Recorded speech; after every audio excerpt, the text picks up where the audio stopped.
So unsa man ang test cross, ang isus kay usa ka siya paagi para may bal-an na to ang genotypic or genotype sa usa ka organism nga dominant ang phenotype. Kung ang organism ba kay homozygous dominant, homozygous recessive, heterozygous dominant, so unsa na to pagkuha ana ato na siyang gamitan og test cross. Mao na siyang test cross. Unsa may test cross ato ana? Homozygous recessive, pero sa tumatag og example kay ato sang ipailaila sila kasi pasabot lang nila natay gitawag og allele: homozygous dominant, homozygous recessive, heterozygous dominant. Unsa man na sila? So ang allele kay duha siya ka letra, mga murag ga singgulo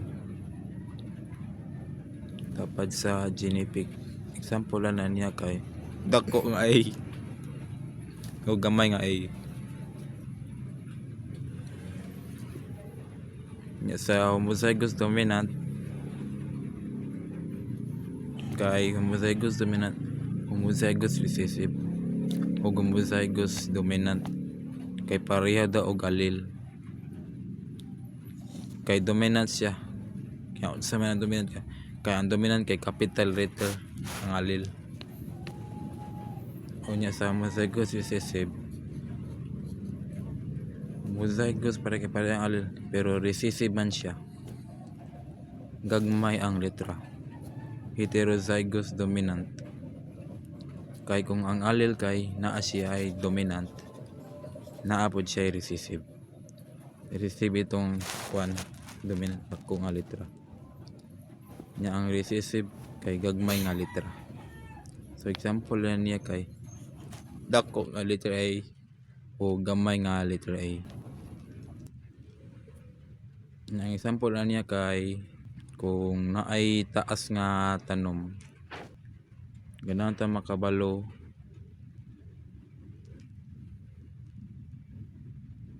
kana nga tanom kay homozygous dominant nga trait. Naan ta makabalo kung heterozygous dominant ba ang resulta niya. Ang pinakaunang abuhaton kay atong ipang lista kay balo man ta nga itaas nga kahoy kay trait niya kay homozygous dominant.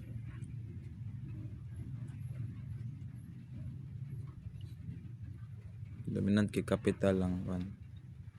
Ano to ibutang na to ang dagko nga T.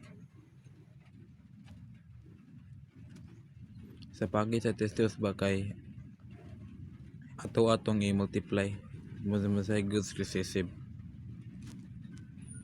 homozygous recessive sa taas nga kahoy gagmay nga trait.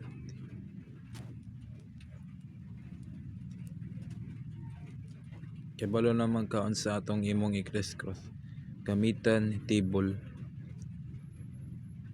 Tubugan sa gamit sa table ang atong pinakauna nimong trait nga gamit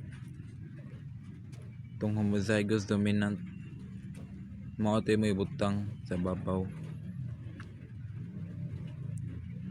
Pato sa homozygous recessive sa kilid, yan saan mo siya pagkuha or solve,